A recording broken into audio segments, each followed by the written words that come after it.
രാത്രിക്ക് കട്ടി കൂടുമ്പോൾ ആ രൂപം പുറത്തിറങ്ങും. പകലൊന്നും ഇറങ്ങത്തേയില്ല. നല്ല കട്ട രാത്രിയിൽ ആ രൂപം ഇങ്ങനെ റോഡിൽ കൂടി ഇങ്ങനെ സഞ്ചരിക്കും. ഇടവഴികളിലൂടെയൊക്കെ ഇങ്ങനെ സഞ്ചരിച്ചു കൊണ്ടേയിരിക്കും. നിങ്ങൾ വിചാരിക്കും വല്ല കള്ളനാണെന്ന്. ഒരിക്കലും മോഷ്ടിക്കാൻ വേണ്ടിയല്ല ആ രൂപം പുറത്തിറങ്ങുന്നത്. ഇനി ആരെങ്കിലും കൊല്ലാൻ വേണ്ടിയാണോ? ഒന്നുമല്ല. ആരെയും കൊന്നിട്ട് പോലുമില്ല.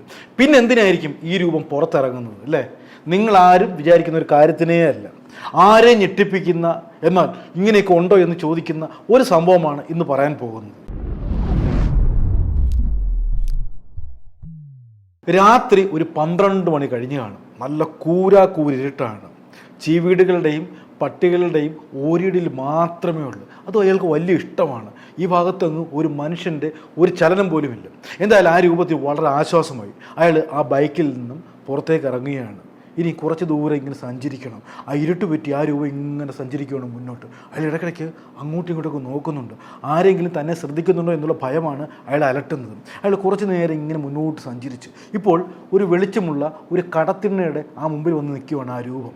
നല്ല മുഖംമൂടിയൊക്കെ ധരിച്ചിട്ടുണ്ട്. ആ കടത്തിണ്ണയിലേക്ക് കുറച്ച് നേരം ഇങ്ങനെ അങ്ങോട്ടും നോക്കുകയാണ്. അവിടെ ആരെങ്കിലും ഉണ്ടോ എന്ന് അയാൾ നോക്കി. ഇല്ല, അവിടെ ആരും കിടപ്പില്ല. അയാൾ വീണ്ടും മുന്നോട്ട് സഞ്ചരിക്കുകയാണ്. ഇനി അപ്പുറത്തൊരു ഇടവഴിയാണ്. അവിടെയും ഒരു ചെറിയൊരു കടയുണ്ട്. അതിൻ്റെ മൂലയിലേക്ക് അയാൾ ഇങ്ങനെ നോക്കുകയാണ്. അവിടെ ആരെയും കാണുന്നില്ല. അയാൾ ആകപ്പാടെ അക്ഷമനാണ്. അയാൾ പ്രതീക്ഷിച്ച കാര്യം നടക്കുന്നില്ല. അയാൾ ഉദ്ദേശിച്ച കാര്യം അങ്ങോട്ട് സാധിക്കുന്നില്ല. അയാൾ വല്ലാത്തൊരു ഭ്രാന്ത് പിടിക്കുന്ന അവസ്ഥയാണ്. അയാൾ കുറച്ചു നേരം കൂടി മുന്നോട്ട് സഞ്ചരിച്ചു. അയാൾ പ്രതീക്ഷിച്ച ഒരു സ്ഥലത്തെത്തി. അവിടെയും ആരെയും കാണുന്നില്ല. അയാൾ നിരാശനായിട്ട് തിരിച്ചു വരികയാണ്. ആ ബൈക്ക് എടുക്കുന്നു, വീണ്ടും മുന്നോട്ട് സഞ്ചരിക്കുകയാണ്. അയാൾക്ക് വല്ലാത്തൊരു ഭ്രാന്തിൻ്റെ അവസ്ഥയിലേക്ക് പോവുകയാണ്. അയാളുടെ പ്രതീക്ഷിച്ച കാര്യം നടക്കുന്നില്ല. അങ്ങനെ സഞ്ചരിച്ച് കുറച്ച് നേരം അയാൾ സഞ്ചരിച്ച് നിൽക്കുമ്പോൾ അയാൾ മറ്റൊരു കാഴ്ച കാണുകയാണ്. അയാളുടെ തൊട്ടു മുന്നിൽ വേറൊരു രൂപം ഇങ്ങനെ നടന്നു പോവുകയാണ്. അയാൾ ബൈക്ക് അവിടെ നിർത്തി. എന്നിട്ട് ആ രൂപത്തെ ഇങ്ങനെ സൂക്ഷിച്ച് നോക്കുകയാണ്.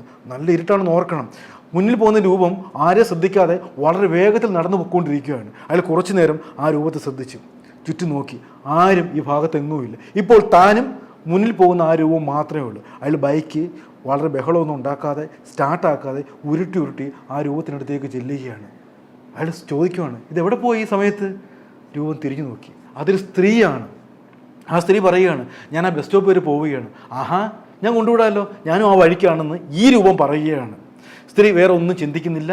ശരി, അങ്ങോട്ട് പോവുക അല്ലേ, എനിക്ക് വളരെ എളുപ്പമാണ് കേട്ടോ, ഞാൻ പേടിച്ചിങ്ങനെ സഞ്ചരിക്കുവാണ്, ആരെങ്കിലുമൊക്കെ എന്നെ ഉപദ്രവിക്കുന്ന പേടിയുണ്ട്. എന്തായാലും നിങ്ങൾ വന്നത് നന്നായെന്ന് പറഞ്ഞ് ആ സ്ത്രീ രൂപം ഈ ബൈക്കിൻ്റെ പുറകിലേക്ക് കയറുകയാണ്. അങ്ങനെ രണ്ടുപേരും കൂടി ആ ഇരുട്ടിലേക്ക് ഓടി മറഞ്ഞ്. ഇവിടെ കട്ടാണ്. തമിഴ്നാട്ടിലെ തിരുനെൽവേലിയിലെ ഒരു ഹൈവേ സൈഡിലെ ഒരു കാട്ടുപ്രദേശത്ത് ഒരു സ്ത്രീയുടെ മൃതദേഹം ആൾക്കാർ കണ്ടെത്തിയിരിക്കുകയാണ്. ആക്രി പെറുക്കാൻ പോയ ആരോ ആണ് ആ കാഴ്ച കണ്ടിരിക്കുന്നത്.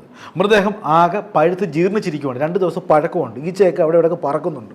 അങ്ങനെ ആ ആക്രിക്കാരൻ ആൾക്കാരെയൊക്കെ വിളിച്ചുകൂട്ടി ആൾക്കാരെല്ലാം അവിടെയൊക്കെ തടിച്ചു കൂടിയിരിക്കുകയാണ്. മൃതദേഹത്തിന് ഒരു 60 വയസ്സ് പ്രായം തോന്നിക്കും.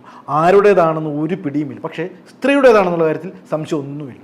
മൃതദേഹത്തിൻ്റെ ഈ ബ്ലൗസ് സാരിയൊക്കെ വാരി വലിച്ച് കീറിയിട്ടിരിക്കുകയാണ്. ഒരു ബഹളം നടന്നതിൻ്റെ അല്ലെങ്കിൽ ഒരു മൽപ്പിടുത്തം നടന്നതിൻ്റെ എല്ലാ ലക്ഷണങ്ങളും ആ ഭാഗത്തൊക്കെ ഉണ്ട്. ചെടിയൊക്കെ ഒടിഞ്ഞ് മറിഞ്ഞു കിടക്കുന്നു, പുല്ലൊക്കെ ഇങ്ങനെ ചരിഞ്ഞ് കിടക്കുമല്ലോ ഒരു ബഹളം നടക്കുമ്പോഴത്തേക്ക്. ആ ഒരു പ്രതീതിയൊക്കെ ആ സ്ഥലത്തുണ്ട്. അങ്ങനെ നാട്ടുകാരുടെയൊക്കെ ആവശ്യം അനുസരിച്ച് അല്ലെങ്കിൽ നാട്ടുകാരുടെയൊക്കെ പരാതി അനുസരിച്ച് പോലീസ് അവിടേക്ക് എത്തുകയാണ്. പോലീസ് ആ മൃതദേഹം വിശദമായിട്ട് പരിശോധിക്കുകയാണ്. തമിഴ്നാട്ടുകാരിയാണോ മലയാളിയാണോ ഒരു പിടിയുമില്ല. പക്ഷേ ഒരു കാര്യം പോലീസിന് വ്യക്തമായിട്ടുണ്ട്. ആ മൃതദേഹത്തെ ആരോ മൃഗീയമായ രീതിയിൽ പീഡിപ്പിച്ചിരിക്കുകയാണ്. എന്ന് പറഞ്ഞാൽ ഒരു ബലാത്സംഗം നടന്നിരിക്കുകയാണ്. ആ പ്രായമുള്ള സ്ത്രീ ആരോ ഇങ്ങനെ മൃഗീയമായിട്ട് പീഡിപ്പിച്ചിട്ടിരിക്കുകയാണ്. പക്ഷെ ആരാണ് ചെയ്തിരിക്കുന്നത് എന്നുള്ള കാര്യത്തിൽ യാതൊരു പിടിയുമില്ല. ഇതാരാണ്? അതാണ് ആദ്യം അറിയേണ്ടത്. പോലീസ് ആ വിശദമായിട്ട് ഇൻക്വസ്റ്റ് ആ ബോഡി നടത്തുകയാണ്. അങ്ങനെ മൃതദേഹത്തിൻ്റെ ഈ ഇടുപ്പിൽ നിന്നും ഒരു കാർഡ് കിട്ടുകയാണ്. അതൊരു ID കാർഡാണ്. ID കാർഡ് നോക്കിയപ്പോൾ കാണുന്നത് ത്രേസ്യാമ്മ, 60 വയസ്സ്, കുറ്റിച്ചൽ, തിരുവനന്തപുരം. അഡ്രസ്സ് കിട്ടി. എന്ന് പറഞ്ഞാൽ ഈ മൃതദേഹം ഒരു മലയാളി സ്ത്രീയുടേതാണ്, തമിഴ്നാട്ടുകാരിയല്ല. അങ്ങനെ ഈ തമിഴ്നാട് പോലീസ് നേരെ കേരള പോലീസിനെ അറിയിക്കുകയാണ്. ഇനിയിപ്പോൾ ഈ ബന്ധുക്കളൊക്കെ കേരളത്തിൽ നിന്ന് തമിഴ്നാട്ടിലേക്ക് വരണം. അതിൻ്റെ ഒരു സാവകാശമുണ്ട്. അങ്ങനെ ആ മൃതദേഹം നേരെ മോർച്ചറിയിലേക്ക് മാറ്റിയിരിക്കുകയാണ്. കുറ്റിച്ചൽ ഗ്രാമത്തിലെ ചെറിയ വീട്ടിലേക്കാണ് ഇനി നമ്മൾ പോകുന്നത്. നിങ്ങൾ ആ വീട് നോക്കിയേ, ഇത്രയും പാവപ്പെട്ടൊരു വീടാണെന്ന് നിങ്ങൾക്ക് കാഴ്ച തന്നെ മനസ്സിലായല്ലോ. ഈ വീട്ടിൽ 2 പേരുണ്ട്, വിനോദും വിനോദിനിയും. പക്ഷേ ഒരാഴ്ചയായിട്ട് ഈ മക്കൾ അസ്വസ്ഥരാണ്. ഇവരുടെ അമ്മയെ കാണാനില്ല.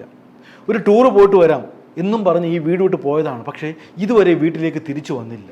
അമ്മയുടെ പേരാണ് ത്രേസ്യാമ്മ. ഈ ത്രേസ്യാമ്മയ്ക്കൊരു പ്രത്യേകതയുണ്ട്. നിന്ന നിൽപ്പിൽ ഒറ്റ പോക്കാണ്. അത് തീർത്ഥാടന കേന്ദ്രമാവാം, അല്ലെങ്കിൽ ബന്ധുക്കളുടെ വീടാവാം, അല്ലെങ്കിൽ അങ്ങനെയുള്ള സ്ഥലങ്ങളിലേക്ക് ഒറ്റ പോക്കാണ്. അങ്ങനെ 2 ദിവസം കഴിഞ്ഞിട്ട് പിന്നെ വീട്ടിലേക്ക് തിരിച്ചു വരത്തുള്ളൂ. അത് ഈ മക്കൾക്ക്, ഈ നാട്ടുകാർക്ക് എല്ലാം അറിയാം. അതുകൊണ്ട് എപ്പോഴെങ്കിലും ഈ വീട്ടിലേക്ക് തിരിച്ചു വരും എന്നുള്ള പ്രതീക്ഷയിലായിരുന്നു ഈ മക്കളും നാട്ടുകാരെല്ലാം കാത്തിരുന്നത്. പക്ഷേ ഇതിപ്പോൾ ഒരാഴ്ച കഴിഞ്ഞിരിക്കുവാണ്. ഇത് എവിടെ പോയിരിക്കുവാണ്? ബന്ധു വീട്ടിലൊക്കെ അന്വേഷിച്ചു, പോകാൻ സാധ്യതയുള്ള തീർത്ഥാടന കേന്ദ്രങ്ങളിലെല്ലാം അന്വേഷിച്ചു. പക്ഷേ ത്രേസ്യാമ്മയെ പറ്റി ഒരു സൂചന പോലുമില്ല. അങ്ങനെ ഈ മക്കൾ, നാട്ടുകാരൊക്കെ ചേർന്ന് പോലീസിലൊരു പരാതി കൊടുക്കുകയാണ്. അങ്ങനെ ആ പരാതി കൊടുത്ത് ഇങ്ങനെ കാത്തിരിക്കുമ്പോൾ തമിഴ്നാട് പോലീസ് കേരള പോലീസിനെ വിളിച്ച് ആ വിവരം പറയുകയാണ്. തിരുനെൽവേലിയിലെ ഒരു ഹൈവേ സൈഡിൽ ഒരു മൃതദേഹം കണ്ടെത്തിയിരിക്കുന്നു, അത് ത്രേസ്യാമ്മയുടെ മൃതദേഹമാണ്, എത്രയും പെട്ടെന്ന് ബന്ധുക്കൾ അവിടേക്ക് ചെല്ലണം. അങ്ങനെ കേട്ടപാടെ കേൾക്കാത്ത പാടെ ബന്ധുക്കൾ, നാട്ടുകാരെല്ലാം കൂടെ ചേർന്ന് നേരെ തിരുനെൽവേലി എത്തിയിരിക്കുകയാണ്. അവർ ആ മൃതദേഹം കണ്ടു. അത് ത്രേസ്യാമ്മയുടെ മൃതദേഹം തന്നെയാണ്. മൃതദേഹം പരിശോധിച്ചപ്പോൾ പീഡനം നടന്നിട്ടുണ്ട് എന്നുള്ള കാര്യങ്ങളൊക്കെ വ്യക്തമായി. പക്ഷെ ആരാണ് ഇങ്ങനെ പൈശാചികമായ വിധത്തിൽ ആ സ്ത്രീയോട് പെരുമാറിയിരിക്കുന്നത്? ഒരു പിടിയുമില്ല. ആ സ്ത്രീ എങ്ങനെ ഇത്രയും ദൂരം സഞ്ചരിച്ച് ആ തമിഴ്നാട്ടിൽ എത്തി? അതൊരു ചോദ്യമാണ്. സാധാരണയായിട്ട് ബന്ധു വീടുകളിലും തീർത്ഥാടന കേന്ദ്രങ്ങളൊക്കെ പോകുമ്പോൾ അത്ര ദൂരത്തേക്ക് പോകാറില്ല. പക്ഷേ ഇത് കിലോമീറ്ററുകൾ സഞ്ചരിച്ച് തിരുവനന്തപുരത്ത് നിന്നും തിരുനെൽവേലി വരെ എത്തിയിരിക്കുകയാണ്. അത്രയും ദൂരം എങ്ങനെ സഞ്ചരിച്ചു? ഒരു പക്ഷേ ട്രെയിനിൽ സഞ്ചരിച്ചിട്ടായിരിക്കാം ഇത്രയും ദൂരത്ത് എത്തിയത്. അങ്ങനെ ഒരു അഭിപ്രായ സമരത്തിൽ അത് എത്തിയിരിക്കുകയാണ്. പക്ഷേ ആരാണ് ഈ സ്ത്രീയോട് ഈ മൃഗീയത കാട്ടിയിരിക്കുന്നത്? ആ ചോദ്യത്തിലേക്കാണ് ഇനി പോലീസ് പോകുന്നത്. അങ്ങനെ തലേന്ന് രാത്രി, അല്ലെങ്കിൽ ആ സംഭവം നടന്ന രാത്രിയിലെ CCTV പോലീസ് പരിശോധിക്കുകയാണ്. പരിശോധിച്ചപ്പോൾ കാണുന്ന കാഴ്ച എന്താണെന്ന് അറിയാമോ?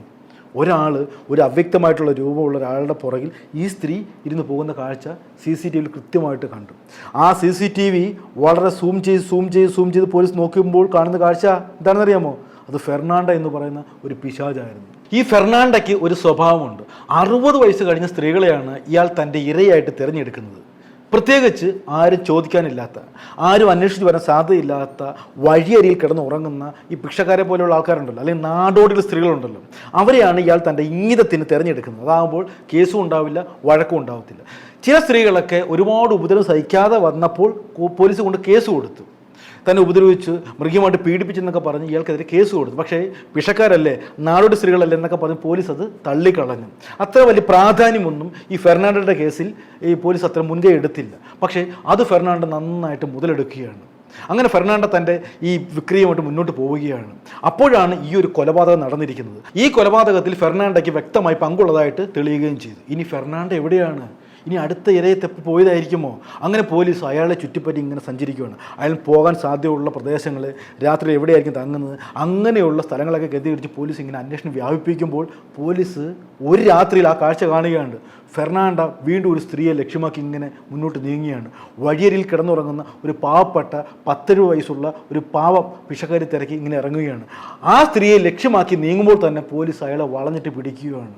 അങ്ങനെ അയാളെ തപ്പി തിരിച്ചു കൊണ്ടുവരികയാണ് ഈ സ്ത്രീയുടെ കൊലപാതകം തെളിയിക്കാൻ വേണ്ടി. ഫെർണാണ്ട ഇപ്പോൾ പോലീസിൻ്റെ വലയിലായി കഴിഞ്ഞിരിക്കുകയാണ്. ഫെർണാണ്ടയെ വിശദമായിട്ട് പോലീസ് തലങ്ങും വിലങ്ങും ചോദ്യം ചെയ്യുകയാണ്. അങ്ങനെ ഒരുപാട് സ്ത്രീകളുടെ കഥകളൊക്കെ പോലീസിനോട് ഈ ഫെർണാണ്ട പറയുകയാണ്. എല്ലാം പ്രായമായ സ്ത്രീകളുടെ കാര്യങ്ങളാണ് ഇയാൾ പറയുന്നത്. ഇയാൾക്ക് വല്ലാത്തൊരു ലൈംഗിക വൈകൃതമുള്ള ആളാണ് ഈ ഫെർണാണ്ട. ഞാൻ ആദ്യം പറഞ്ഞല്ലോ, 60 വയസ്സിന് മുകളിലുള്ള ചോദിക്കാൻ പറയില്ലാത്ത ആൾക്കാരെയൊക്കെയാണ് ഇയാൾ തിരഞ്ഞെടുക്കുന്നത്. അങ്ങനെ എല്ലാ രാത്രിയിലും ഏതെങ്കിലും ഒരു സ്ത്രീയുടെ അടുത്ത് പോയിട്ട് ഇയാളുടെ കാര്യങ്ങൾ സാധിക്കും. പക്ഷേ ആ ദിവസം ഈ സംഭവം നടക്കുന്ന ഈ ത്രേസ്യാമ്മയെ കിട്ടുന്നതിന് മുമ്പുള്ള ആ ദിവസങ്ങളിലൊന്നും ഇയാൾക്ക് തനിക്ക് പറ്റിയൊരു ഇരയെ കിട്ടിയില്ല. അങ്ങനെ അയാൾ ആകപ്പാട് അസ്വസ്ഥനായിരുന്നു. രണ്ടും കൽപ്പിച്ച് അയാളുടെ പഴയ ഒരു ബൈക്കും എടുത്തുകൊണ്ട് രംഗത്തിറങ്ങിയാണ്. ആരെങ്കിലും ഇന്നും തപ്പിയെടുത്ത് കിട്ടിയേ പറ്റത്തുള്ളൂ. അങ്ങനെ രാത്രി 12 മണി കഴിഞ്ഞ സമയത്ത് ഇയാളിങ്ങനെ ആളൊരു സ്ഥലത്ത് നിൽക്കുന്നു. തൊട്ടു മുമ്പിൽ ആ ത്രേസ്യാമ്മ വീടൊക്കെ വിട്ട് ഒരു തീർത്ഥാടന കേന്ദ്രത്തിൽ സഞ്ചാരമെല്ലാം കഴിഞ്ഞ് തിരിച്ച് വീട്ടിലേക്ക് പോവുകയാണ്. അവർക്ക് സ്ഥലകാല ബോധമൊന്നുമില്ല. എങ്ങനെയെങ്കിലും വീടെത്തണം, എവിടെയാണ് ബസ് സ്റ്റോപ്പ് ഒന്നോ എവിടെ പോകണമെന്നൊന്നും യാതൊരു തിട്ടവുമില്ലാതെ ആ ത്രേസ്യാമ്മ ഇങ്ങനെ മുന്നോട്ട് സഞ്ചരിക്കുമ്പോൾ തൊട്ടു പിറകിൽ പിശാച് ഇങ്ങനെ കാത്തിരിക്കുകയാണ്. അയാൾ ആ സ്ത്രീയുടെ ചെല്ലുന്നു.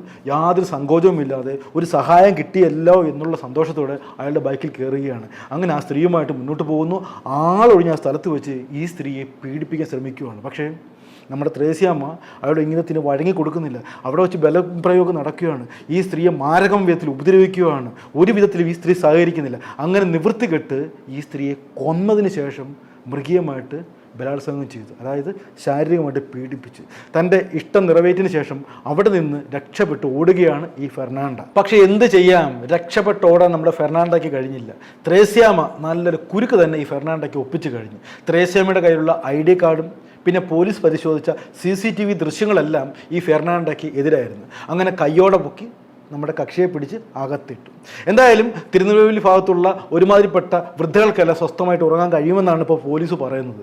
വഴിയിൽ കിടക്കുന്ന വൃദ്ധകൾക്കും ആരും ചോദിക്കാനില്ലാത്ത പ്രായമായ സ്ത്രീകളെല്ലാം സ്വസ്ഥമായിട്ടൊന്ന് ഉറങ്ങട്ടെ അല്ലേ. ഫെർണാണ്ടോ എന്തായാലും തൽക്കാലത്തേക്ക് അകത്തായി കഴിഞ്ഞു. ഇനി പുറത്തിറങ്ങുമ്പോൾ മാത്രം പേടിച്ചാൽ മതി. ഇനി നിങ്ങൾ ചിന്തിച്ച് നോക്കിയേ, മനുഷ്യൻ്റെ മനസ്സ് എന്തുമാത്രം വൈകൃതങ്ങളുള്ളൊരു കലവറയാണല്ലേ. ഈ ഫെർണാണ്ടോ തന്നെ നമ്മൾ ഉദാഹരണമായിട്ട് എടുക്കാം. ഇമാതിരി പണിക്കൊക്കെ ആരെങ്കിലും ഇറങ്ങിത്തിരിക്കുമോ? അത് അസമയത്തൊക്കെ ഈ പ്രായമായ സ്ത്രീകളെ തേടി ഇറങ്ങുക ഇതുമാത്രം റിസ്ക്കാണ്. പക്ഷേ അയാൾക്ക് അയാളുടെ ഇങ്ങനെ നിറവേറ്റിയേ പറ്റൂ. അത് ഒരു മനുഷ്യൻ്റെ കഥ.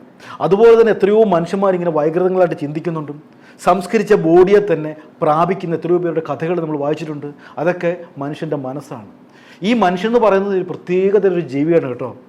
മൃഗങ്ങൾ എന്താ ചെയ്യാൻ പോകുന്നത് നമുക്കറിയാൻ പറ്റും. അത് വിശക്കുമ്പോൾ നമ്മളെ ആക്രമിക്കാൻ വരുമ്പോൾ അതിൻ്റെ ആ ഒരു രൂപവും ആ ഭാവമൊക്കെ വെച്ച് നമുക്ക് അറിയാൻ പറ്റും. അത് വിശക്കുമ്പോൾ മാത്രമേ ആക്രമിക്കത്തുള്ളൂ മനുഷ്യനെയൊക്കെ, അല്ലെങ്കിൽ സഹജീവികളെ. പക്ഷേ മനുഷ്യൻ എന്ന് പറയുന്നത് അടുത്ത നിമിഷം എന്താണ് ചെയ്യാൻ പോകുന്നതെന്ന് പറയുന്നത് പെറ്റ തള്ളയ്ക്ക് പോലും തിരിച്ചറിയാൻ പറ്റത്തില്ല. അതാണ് മനുഷ്യൻ്റെ മനസ്സ്. അതുകൊണ്ട് നമുക്ക് എന്താ ചെയ്യേണ്ടത് അറിയാമോ? ഒരു മൂന്നാം കണ്ണ് വേണം. നമ്മുടെ ചുറ്റുമുള്ള മനുഷ്യരെ നിരീക്ഷിക്കാൻ ഒരു മൂന്നാം കണ്ണ് എല്ലാവർക്കും ഉണ്ടായിരിക്കട്ടെ എന്ന് മാത്രം പറഞ്ഞുകൊണ്ട് നിർത്തിയാലോ. നന്ദി, നമസ്കാരം.